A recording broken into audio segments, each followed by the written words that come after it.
សួស្តីទាំងអស់គ្នាសម្រាប់វីដេអូថ្ងៃនេះខ្ញុំនឹងបង្ហាញអ្នកទាំងអស់គ្នាពីរបៀបក្នុងការតម្លើង software មួយដែលមានឈ្មោះថា Primavera P6 Professional ហើយសម្រាប់ version ដែលខ្ញុំកំពុងតែតម្លើងនេះគឺ 17.7 ហើយមុននឹងតម្លើងខ្ញុំសង្កេតថាឲ្យយើងបិទតាក់ទងជាមួយនឹងអ៊ីនធឺណិតហើយនឹង antivirus ឥឡូវសម្រាប់ case របស់ខ្ញុំបានបិទហើយទាំង antivirus ហើយនឹងអ៊ីនធឺណិតឥឡូវយើងអាចខ្ញុំចាប់ផ្ដើម extract តាក់ទងជាមួយនឹង file របស់យើងខ្ញុំ extract here ហើយសម្រាប់ password សម្រាប់តែ extract គឺ123ហើយខ្ញុំចុច OK មកអូខេនេះយើងចាំបន្តិចដើម្បី extract ហើយបន្តមកវិញទៀតយើងចូលមក file ដែលយើងបាន extract ហើយនេះហើយយើងចូលមកពាក្យ setup ខ្ញុំ set up run as a admin អញ្ចឹងសម្រាប់ case របស់ខ្ញុំប្រើជា user ទេដល់ពេលអញ្ចឹងទៅទាមទារខ្ញុំ key in password សម្រាប់ case này បងប្អូនអាច go through តែម្ដងប៉ុន្តែអត់អីទេនេះគឺអត់បញ្ហាទេខ្ញុំចុច yes ហើយនៅកន្លែងនេះគឺយើង select យក typical ហ្នឹងយើង OK ហើយយើង click installខាងនៅកន្លែងនេះយើងចាំតិចដូចគ្នាហើយសម្រាប់ខាងនៅកន្លែងនេះគឺយើងបញ្ចប់ត្រឹមប៉ុណ្្នឹងខ្ញុំ close វាចេញសិនហើយបន្តមកទៀតយើងចូលមក start for window របស់នេះដែលយើងទៅ add on មិញយើងចូល expand នេះមកជាជំហានបន្តគឺយើងចូល database configuration សិនហើយយើងចូលមកផ្ទាំង window នេះមួយ database configuration យើងចុច next មកហើយខាងនៅកន្លែងនេះគឺយើងចុច next ទៀតហើយសម្រាប់ខាងនៅកន្លែងនេះគឺយើងមើលតាក់ទងជាមួយនឹង database align ហើយ driver type សម្រាប់ខាងរបស់ខ្ញុំ select យក P6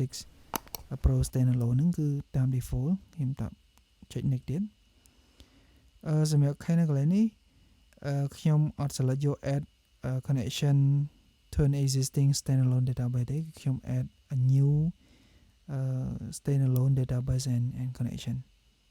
យើងខ្ញុំ next មកហើយខាងនៅកន្លែងនេះនៅពេលយើងចូលមកឲ្យយើង key in password នៅកន្លែងនេះហើយ key in password នៅកន្លែងនេះអ្នកនរនេះតែចាំ password ហ្នឹងគឺរៀងរាល់ពេលដែលយើងបើក software គឺយើងទាមទារឲ្យ key in password ហ្នឹងសម្រាប់ case របស់ខ្ញុំ key in password របស់ខ្ញុំ confirm ម្ដងទៀតហើយបន្តមកទៀតយើងចុច next ហើយបន្តមកទៀតយើងចុច next ទៀតហើយវា pop up ទាំង window នេះមួយឲ្យយើង confirm តើតើជាមួយនឹង are you sure want to override it it's okay យើងចុច yes មកហើយបន្តមកទៀតយើង finish ហើយដល់ពេលដែល finish ហើយបន្តមកវិញទៀតគឺយើងចូលមក start ម្ដងទៀត start for window ហើយបន្តមកវិញទៀតអ្នកទាំងអស់នេះចូលមក P6 professional 17ហ្នឹង click លើហ្នឹងដើម្បី launch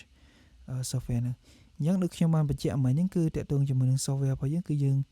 ទាមទារ key in password ហ្នឹងរៀងរាល់ពេលអញ្ចឹងយើង add on ជាមួយនឹង password យើងដាក់មិញហ្នឹង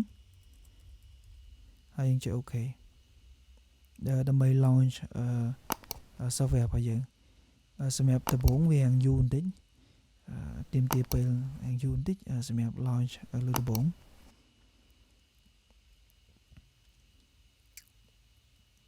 យើងនៅក្នុងនេះអាចចាំបន្តិចទៅអូខេឥឡូវយើងចុច OK មកអញ្ចឹងវានឹង pop up ទាំង window ជា default របៀបអញ្ចឹងហើយ start project អីផ្សេងទៀតខ្ញុំនឹងអាចធ្វើវីដេអូបន្តទៅមុខទៀតអានេះសម្រាប់តែការបង្កើតអ្វីថា install software នឹងឡើងទេអញ្ចឹងសម្រាប់វីដេអូរបស់យើងគឺមានតែប៉ុណ្្នឹងឯងអ្នកទាំងអស់គ្នាការ install របស់យើងគឺជោគជ័យហើយយើងអាចប្រើប្រាស់ software នឹងបានហើយខ្ញុំមានតែប៉ុណ្្នឹងឯងអ្នកទាំងអស់គ្នាអរគុណច្រើនហើយជួបគ្នានៅវីដេអូក្រោយៗទៀត